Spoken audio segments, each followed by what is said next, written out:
मित्रों नमस्कार। आज वास्तुशास्त्र के बारे में चर्चा करेंगे कि हम वास्तुशास्त्र का लाभ कैसे ले सकते हैं, यह वास्तुशास्त्र काम कैसे करता है। आज इसका कुछ रहस्योद्घाटन करने की कोशिश करता हूँ। देखिए, सर्वप्रथम यह तो निश्चित है कि संसार में जितने लोग हैं उन सब का कहीं न कहीं एक घर है, एक आश्रय है, एक ठहरने का, रुकने का, रहने का स्थान है, और वही वास्तु है। तो वास्तु काम कैसे करता है, सबसे पहला चीज़। फिर बताऊंगा इसको एज ए रेमेडियल पार्ट भी हम कैसे यूज करेंगे। तरतीब से समझने की कोशिश करना है। वास्तु कभी भी द्विप्रवाही ऊर्जा पर काम करता है, दो प्रवाह बनते हैं। ये कैसे हो सकता है? तो यह ऊर्जा का प्रवाहमान जो होता है हमारे घर में, हमारे जीवन में दो तत्वों के माध्यम से होता है।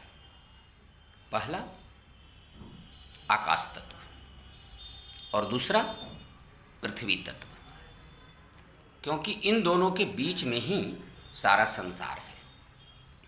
आकाश तत्व का कैसे? यानी कि आकार प्रकार जो है उसका अवकाश, अंदर की भवन के भीतर का आकाश, अवकाश, वायु, हवा का प्रवाह, रोशनी, इसकी व्यवस्था, यह किस दिशा से ज़्यादा आ रहा है, यह बहुत महत्वपूर्ण बात है और यही आकाश तत्व के सहयोग से ले सकते हैं। दूसरा है भूमि तत्व। हम घर या कुछ भी कहाँ बनाते हैं? अक्सर हम भूमि पर बनाते हैं। तो भूमि में भूमि की स्थिति कैसी है, उसका आकार कैसा है, नीचे वह ढालवा किधर है, स्लोप उसका किस तरफ में है, भूमि का उतार किधर है, गड्ढा, बोरिंग, कुआं, इन सब के माध्यम से भूमि तत्व या पृथ्वी तत्व के ऊर्जा का स्थिति प्रदर्शित होता है और आकाश, प्रकाश, वायु, गंध, इन सब के माध्यम से आकाश तत्व की ऊर्जा का स्थिति प्रदर्शित होता है। इन दोनों के अगर हम किसी भी भवन में समायोजन उचित तरीके से करते हैं तो निश्चय ही वह देश काल परिस्थिति के अनुसार तो वह वास्तु हमारे लिए उन्नतिकारक, सुखदायक होगा। ऐसा ही मानना चाहिए, मानते हैं और ग्रंथों ने भी यही बताया है। अब रह गया कि क्या वायु तत्व, जल तत्व, अग्नि तत्व, इसका तो ये भी इन्हीं दोनों के बीच में है और उनका अलग अलग प्रकार से ऑब्जेक्ट के रूप में, एक्टिविटी के रूप में उनके जो निर्देशित दिशाएं हैं उस दिशाओं में उनकी स्थापना करें। अब रह गया बात कि यह संभव हमारे घर में किसी खास चीज़ को लेकर के नहीं है, तब क्या करें? क्योंकि दो उगम दिशाएं कही जाती है, उत्तर दिशा और पूर्व दिशा। उत्तर दिशा दिशाओं की रानी है और पूर्व दिशा दिशाओं का राजा है। रानी, राजा, चंद्रमा, सूर्य। उत्तर दिशा जैविक ऊर्जा का है और पूर्व दिशा प्राणिक ऊर्जा का है। जैविक कैसे?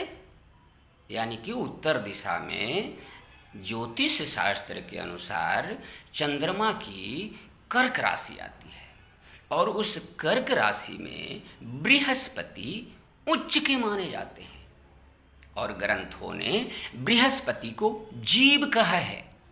जीव, बृहस्पति का एक दूसरा नाम जीव है, जैविक ऊर्जा का प्रादुर्भाव। और पूर्व में प्राण यानी कि सूर्य, इसके बारे में कहने की क्या आवश्यकता ही नहीं। तो ये दोनों उगम दिशाएं हैं और दक्षिण और पश्चिम अस्त दिशाएं हैं। तो हमारे जीवन में किसका प्रवाह ज़्यादा होना चाहिए? उगम का। आनंद वहाँ से आएगा। ये दोनों तो अस्त है, अस्त का मतलब समाप्त। तो इसलिए अगर ऐसी व्यवस्था हमारे पास नहीं है तो क्या करें? तब हमें पुनः आकाश तत्व को पकड़ना चाहिए। कैसे? आकाश तत्व को भूमि पर स्थापित करना चाहिए। कैसे? आकाश में, अंतरिक्ष में नक्षत्र, तारे, ग्रह की स्थिति मानी गई है और हमारे भवन में भी दिशाओं के अनुसार ग्रहों की स्थिति मानी गई है।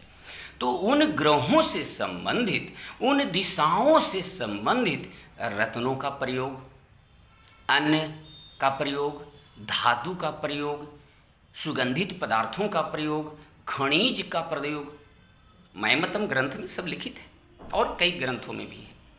उसके आधार पर एक समुहूर्त यानी कि उत्तम समय में अगर हम स्थापना करते हैं, उनका पूजन करते हैं, उनकी व्यवस्था करते हैं, तो जैसे पूर्व दिशा ब्लॉक है, बंद है, बगल में किसी दूसरे की सटा हुआ बिल्डिंग खड़ा है, क्या कर सकते?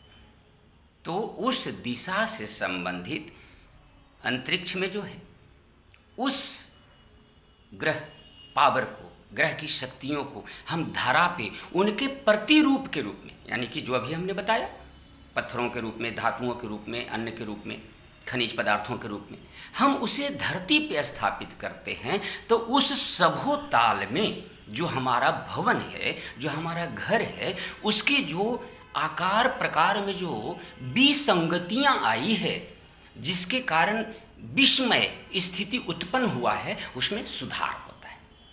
यही वास्तुशास्त्र है।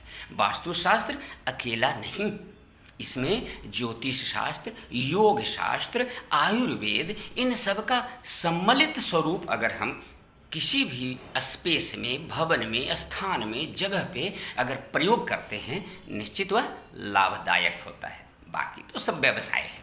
तो कहने का मतलब है कि हम एक अच्छे सुव्यवस्थित घर का निर्माण करके उससे अपने जीवन में सुखमय स्थिति को प्राप्त कर सकते हैं, विस्मय स्थिति को कम कर सकते हैं, दूर कर सकते हैं। क्योंकि खुद का सबका अलग अलग प्रारब्ध भी होता है, जिसे नकारा नहीं जा सकता, उसी का कारण पुनर्जन्म है।